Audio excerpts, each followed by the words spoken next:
नमस्कार, मैं छत्तीसगढ़ अखबार के न्यूज़ रूम से सुनील कुमार। आज आपके सामने एक ताज़ा खबर के विश्लेषण के लिए मौजूद हूँ। खबर सभी ने पढ़ी हुई है, लेकिन कुछ लोग हैरान हैं कि ऐसी खबरें चुनाव के समय क्यों आती हैं। मैं लगातार पिछले करीब 20 बरस से एक ट्रेंड देखते चले आ रहा हूँ। एक बड़ा ट्रेंड चल रहा है कि हर चुनाव के पहले कुछ ऐसा होता है कि नरेंद्र मोदी की पार्टी, चाहे नरेंद्र मोदी प्रधानमंत्री बने हों उसके बाद से, या वो गुजरात के मुख्यमंत्री रहे उस वक्त से भी, जब से वो राजनीति में सक्रिय रहे हैं, लगातार कोई न कोई ऐसी बात होती है कि मोदी के हाथ मजबूत होते हैं। मोदी की इस अभूतपूर्व कामयाबी हिंदुस्तान की राजनीति में किसी ने ऐसा उत्थान ही उत्थान, rise and rise of Modi, ऐसा किसी ने किसी दूसरे नेता के लिए कभी देखा नहीं था। और मैं जब उनको देखता हूँ, उनकी चुनावी कामयाबी देखता हूँ, राजनीति देखता हूँ, तो मैं कई बार कामयाबी के आकार को देखकर मुग्ध भी हो जाता हूँ कि कोई कितना कामयाब हो सकता है। कुछ लोगों को बुरा भी लगेगा, जो मोदी के आलोचक हैं उनको बुरा भी लगेगा कि मोदी के बारे में इतने अच्छे शब्द इस्तेमाल करने की क्या ज़रूरत है। ये सवाल मेरे मन में भी आता है कि मोदी के बारे में इतने बुरे शब्द इस्तेमाल करने की क्या ज़रूरत रहती है लोगों को, जिससे कि मोदी का फ़ायदा हो। मैं देखता हूँ कि मोदी की इस अभूतपूर्व चुनावी कामयाबी के पीछे एक रहस्यमय हाथ है, जो बार बार अलग अलग तरह से, अलग अलग शक्लों में आकर मोदी की मदद करता है। जैसे किसी जासूसी उपन्यास में रहता है कि एक खूनी पंजा है, इसके पीछे किसका हाथ है, इस कत्ल के पीछे किसका हाथ है, जुर्म के पीछे किसका हाथ है। ऐसा ही मोदी की कामयाबी के पीछे किसका हाथ है। एक चुनावी कामयाबी के सैकड़ों जिम्मेदार रहते हैं, सैकड़ों बातें जिम्मेदार रहती हैं, लेकिन एक बात जो मोदी का लगातार साथ देती है वो है एक रहस्यमय हाथ। पंजा छाप का यह हाथ अक्सर मोदी की मदद के लिए सामने खड़े रहता है। वैसे तो चुनाव में पंजा छाप, हाथ छाप कांग्रेस जो है मोदी के खिलाफ रहती है, लेकिन आप पिछले कई चुनाव निकाल कर देखिए किस तरह से कांग्रेस के अलग अलग नेता अपने बयानों को लेकर मोदी की मदद करते दिखते हैं। चाहे उनकी नीयत नहीं रहती होगी, लेकिन उसका असर वही रहता है। ये इतने बड़े बड़े नेता हैं, इतने पुराने कांग्रेस नेता हैं, इतने वजनदार हैं कि मैं ये भी नहीं कह सकता कि ये मोदी से पैसा खा के ऐसा बयान देते हैं कि जिससे मोदी का भला हो जाए। कोई छोटे मोटे नेता ऐसे रहें, दल बदलू नेता ऐसे रहें, तो उनके बारे में ऐसा कहा भी जा सकता है, लेकिन ये तो कांग्रेस के बड़े बड़े नेता हैं। और आज ये कहने का मौका इसलिए है कि कांग्रेस के जो आज सबसे बड़े पदाधिकारी हैं, मैं ये तो नहीं कहूँगा कि वो सबसे बड़े नेता हैं, लेकिन जो सबसे बड़े पदाधिकारी हैं कांग्रेस के, मल्लिकार्जुन खड़गे, बड़े पुराने नेता हैं। वो दलित समाज से आते हैं, लगातार तरक्की करके अपने दम पर आगे बढ़ते हुए वे लोकसभा में विपक्ष के नेता तक पहुँचे। और अब जब एक नौबत आई कि गांधी परिवार के बाहर का कोई अध्यक्ष रहे, तो वो निर्वाचित अध्यक्ष हैं। पार्टी का चुनाव हुआ, उनके खिलाफ एक उम्मीदवार था, लोगों ने वोट डाले और वो निर्वाचित अध्यक्ष हैं। तो आज पार्टी की कहीं पे चुनावी जीत या हार का सेहरा और माथों पर तो और सिर पर तो बंध भी सकता है, मल्लिकार्जुन खड़गे के सिर पे तो बंधेगा ही। तो ऐसे में ये बात थोड़ी सी अटपटी लगती है कि कर्नाटक की एक चुनावी सभा में लोगों की भीड़ के बीच मंच और माइक से, कैमरों के सामने, अब जब हर चीज़ ठीक से दर्ज होती है, रिकॉर्ड हो जाती है, वहाँ पे इतना अनुभवी, इतना बुजुर्ग, इतना वजनदार नेता, पार्टी का बड़ा पदाधिकारी, संसद में बड़ा नेता, वो कहता है वहाँ पर, गलती मत कीजिए, मोदी जहरीले सांप की तरह हैं। आप कहते हैं कि वह जहरीले नहीं हैं, तो छू कर देखिए, पता लग जाएगा। आप छुएंगे तो मर जाएंगे। आपको लगता है कि यह जहर नहीं है, क्योंकि मोदी ने इसे दिया है, एक सज्जन प्रधानमंत्री में दिया है, तो इसे चाट कर देखिए। इस जहर को चाटेंगे तो हमेशा के लिए सो जाएंगे। मत नीवेनाद्रू तप्पु तिಳ್ಕೊಂಡ್ರಿ ಮೋದಿ ಅಂದ್ರೆ ಈ ವಿಷದ ಹಾವಿದ್ದಂಗೆ ನೀವಂದ್ರೆ ಇದು ವಿಷ ಅದ ಇಲ್ಲ ನೋಡೋಣ ಸ್ವಲ್ಪ ನೆಕ್ ನೋಡೋಣ ಅಂತ ನೆಕ್ಕಕ್ಕೆ ಹೋಗಿರಿ ನೆಕ್ಕರು ಸತ್ತ ಇಲ್ಲ ಇದು ವಿಷ ಅದಾನೋ ಎಲ್ಲೋ ಮೋದಿ ಕೊಟ್ಟನ ಒಳ್ಳೆ ಮನುಷ್ಯನ ಪ್ರಧಾನ ಮಂತ್ರಿ ನಾವು ಸ್ವಲ್ಪ ನೋಡೋಣ ನೆಕ್ ನೋಡೋಣ ಅಂತ ಹೇಳಿ ಆ ವಿಷವನ್ನ ನೆಕ್ ನೋಡಿದ್ರೆ ನೀವು ಮಲಗೇ ಬಿಡ್ತೀರಲ್ಲೇ ಹಂಗೆ अब ये मोदी की किस्मत है कि हर चुनाव के पहले कोई ना कोई कांग्रेस के नेता उनके बारे में कोई ना कोई ऐसी उटपटांग बात कहते हैं जिसके शब्दों को लेकर मोदी, उनकी पार्टी के नेता और सोशल मीडिया पर जो भाजपा की ट्रोल आर्मी कही जाती है, मुझको नहीं मालूम है या नहीं है, लोगों का कहना है कि कई लाख लोग भाजपा के पक्ष की, भाजपा के पसंद की, उसकी रणनीति के मुताबिक ट्वीट करते हैं, ऐसा लोगों का मानना है। मेरे पास इसका कोई सबूत नहीं है। तो भाजपा की ऐसी तथाकथित ट्रोल आर्मी, मोदी के तमाम मंत्री, उनकी पार्टी के बड़े बड़े नेता, उनके मुख्यमंत्री, ये सारे लोग टूट पड़ते हैं ये साबित करने के लिए कि कांग्रेस जो है अपना जहर मोदी के खिलाफ इस तरह उगलती है। ये लगातार चल रहा है, ये हर चुनाव में हो रहा है। इस बार खड़गे ने किया है इसको। मैं और पुरानी बातें आपको याद दिलाऊं, चूंकि इन लोगों के शब्दों को मैं याद नहीं रख सकता, इसलिए मैं कागज़ लेकर आपके सामने हूं। 2007 का चुनाव, गुजरात विधानसभा का चुनाव था। सोनिया गांधी ने एक चुनावी रैली में गुजरात सरकार चलाने वाले झूठे, बेईमान और मौत के सौदागर हैं ऐसा कहा था। इस मौत के सौदागर, इस एक शब्द को मोदी ने पकड़ लिया था कि गुजराती अस्मिता को सोनिया ने मौत का सौदागर कहा, गुजरात के लोगों को मौत का सौदागर कहा, गुजरात की जनता को मौत का सौदागर कहा। गुजरात की जनता की प्रतिष्ठा से उन्होंने उसको इस तरह जोड़ दिया कि सोनिया ने मानो पूरी गुजरात की जनता को गाली दी हो। नतीजा निकला कि मोदी भारी बहुमत के साथ जीतकर गुजरात में दोबारा आए, दोबारा उनकी सरकार बनी। 2014 का चुनाव, लोकसभा का चुनाव था। एक से ज़्यादा कांग्रेस के नेता थे जिन्होंने इस तरह का काम किया। आपको याद होगा मणिशंकर अय्यर का एक बयान आया था, उसमें उन्होंने कहा था कि मोदी कांग्रेस दफ्तर के बाहर चाय बेचें। वो चाय बेचने वाला क्या प्रधानमंत्री बनेगा? उसको अगर चाय बेचने के लिए जगह चाहिए तो हम अपने ऑफिस के बाहर जगह दे देंगे, ये कहा था मणिशंकर अय्यर ने। ये बात मोदी के खिलाफ कम थी, ये बात देश में मेहनत मजदूरी करके ईमानदारी से रोजी रोटी कमाने वाले चाय वाले और उस किस्म के दसियों करोड़ और लोगों के खिलाफ अधिक थी कि एक चाय वाले की क्या औकात है जो प्रधानमंत्री बनने का सपना देखे, एक चाय वाले की क्या औकात है जो इस तरह से प्रधानमंत्री बनने के बारे में बात करे। ये बात खिलाफ गई कांग्रेस के। 2014 का नतीजा आपको याद है, आम चुनाव का। मेरा मानना है कि कांग्रेस की कोई सरकार उस वक्त नहीं बननी थी, लेकिन जो सीटें गिर के जो मिट्टी में मिल गई थी, वो सीटें उतनी बुरी नहीं हुई रहती, आंकड़ा उतना बुरा नहीं रहता, उतना शर्मनाक नहीं रहता। 10 साल की सरकार थी कांग्रेस की। उसके बाद 2014 के चुनाव में मणिशंकर का ये एक बयान था। एक और बयान था जो राहुल गांधी ने दिया था, मोदी के बारे में कहा था कि ये जहर की खेती करते हैं। एक बार उन्होंने, राहुल ने ये भी कहा था खून की दलाली करते हैं। ये दोनों का ठीक से संदर्भ मुझको याद नहीं है, लेकिन ये उनके नाम के साथ दर्ज हैं ये बयान।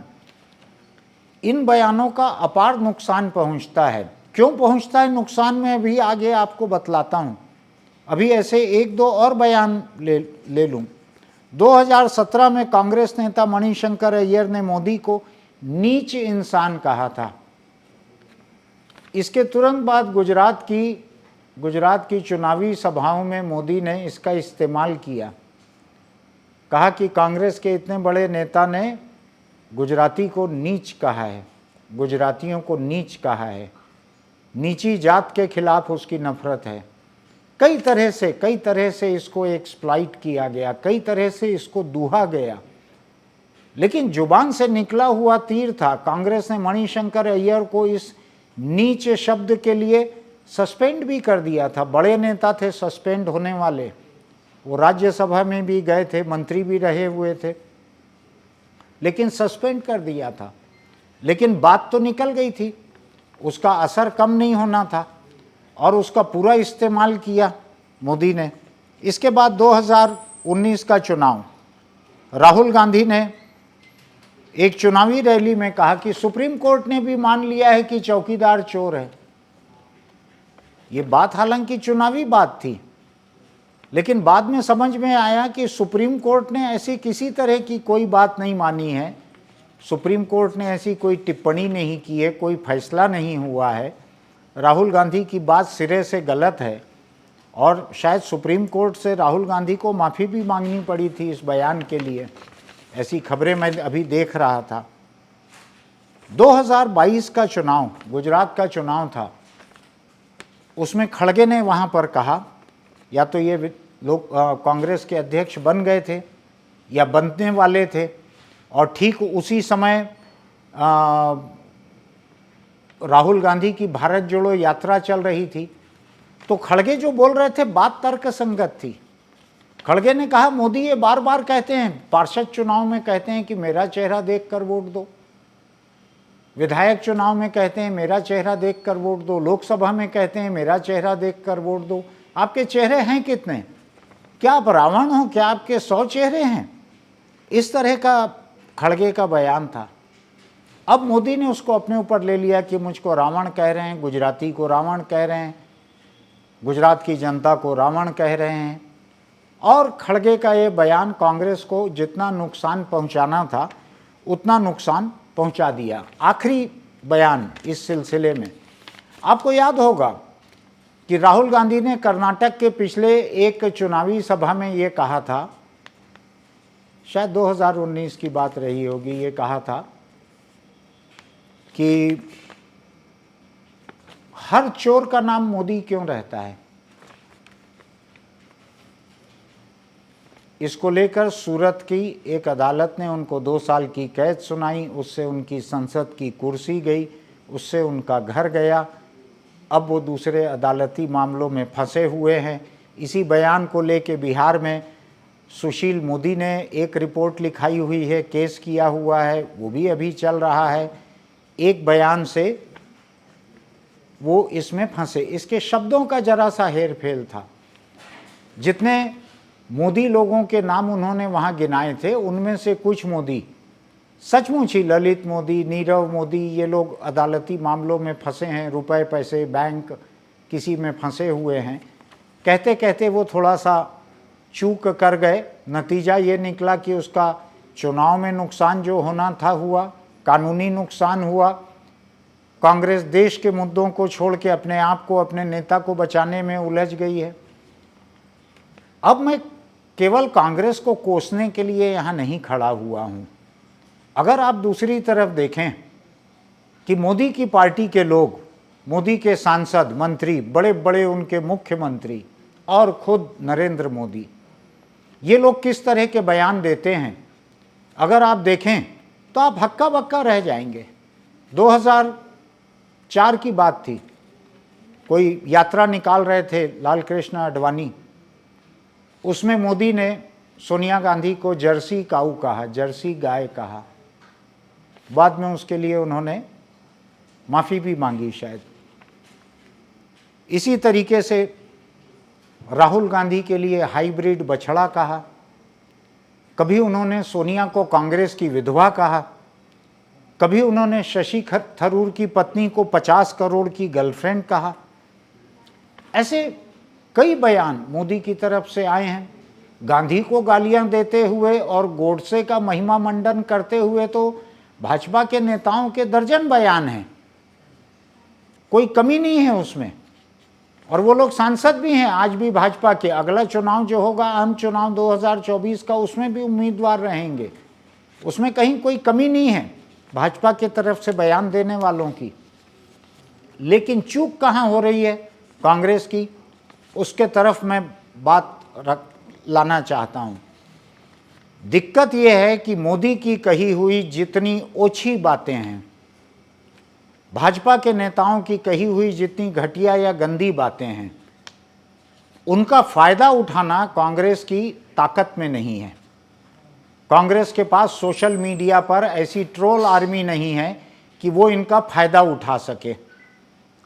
दूसरी तरफ बीजेपी और मोदी जब तय करते हैं कि कांग्रेस के कहे हुए इस एक शब्द को दूहना है, तो मान लीजिए उनके पास बड़ी डेयरी की तरह दूध दूहने की मशीनें लगी हुई है, जो गाय के थन से लगाओ और दूध दूह लो, तो वो कांग्रेस के एक शब्द को दूह लेते हैं और चारों तरफ उसको फैला के ऐसा माहौल बना देते हैं कि मोदी के साथ बहुत ज़्यादती हो रही है, मोदी के साथ जुल्म हो रहा है, मोदी के खिलाफ अश्लील, फूहड़, हिंसक, अपमानजनक बयान दिए जा रहे हैं। ये कदम कदम पे हो जाता है। चुनावी राजनीति है, हर इंसान का, हर नागरिक का एक वोट है, हर वयस्क वोटर का एक वोट है हिंदुस्तान में। तो अगर आपके पास एक बड़ा जनमत है, बड़ा जन समर्थन आपके साथ है, तो आप अपने खिलाफ आए हुए ऐसे एक एक बयान को लेकर तबाही मचा सकते हैं, चुनाव में बहुत बड़ा हंगामा कर सकते हैं, जो कि मोदी और उनकी पार्टी कर रहे हैं लगातार। दूसरी तरफ कांग्रेस पार्टी न तो चुनावी तौर तरीकों से वाकिफ रह गई है, सब पुराने ढर्रे इसके पास हैं। सोशल मीडिया का कैसे इस्तेमाल होता है ये कांग्रेस को मालूम नहीं है। ज़्यादा अच्छा ये कहना होगा कि भाजपा के अलावा इस देश में किसी भी दूसरी पार्टी को सोशल मीडिया का सही इस्तेमाल, भरपूर इस्तेमाल नहीं आता है। कांग्रेस को बिल्कुल ही नहीं आता है। तो जब मोदी कांग्रेस के बड़े नेताओं के बारे में, सोनिया के बारे में, राहुल के बारे में बड़ी अपमानजनक बातें कहते हैं, तो उसको किसी तरह से कांग्रेस नहीं भुना पाती और बीजेपी इसका कोई मौका नहीं छोड़ती। तो मैं इसको लेकर यही सोच रहा हूं कि मोदी की चुनावी कामयाबी के पीछे एक जो रहस्यमय हाथ है जो दिखता नहीं है, वो कांग्रेस का पंजा छाप का हाथ है। और ये इतने बड़े नेता हैं कि इनके बारे में ऐसी कल्पना मैं नहीं कर सकता कि ये मोदी या भाजपा से पैसा खा के ऐसा बयान देते होंगे कि जिससे भाजपा को मदद मिले। ऐसा नहीं हो सकता। लेकिन चुनाव के आसपास अपनी जुबान पर लगाम देकर रखें, ऐसा भी कांग्रेस के नेता नहीं करते।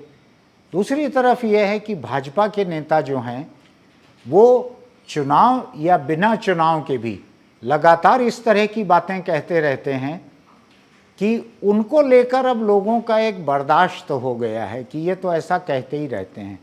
जो गोडसे की तारीफ करे, गांधी को गालियां बकें, वो जो महात्मा गांधी को गालियां बकें, वो अगर सोनिया और राहुल को भी गाली दे देते हैं तो वो कोई बहुत दर्ज नहीं होता लोगों के दिमाग में।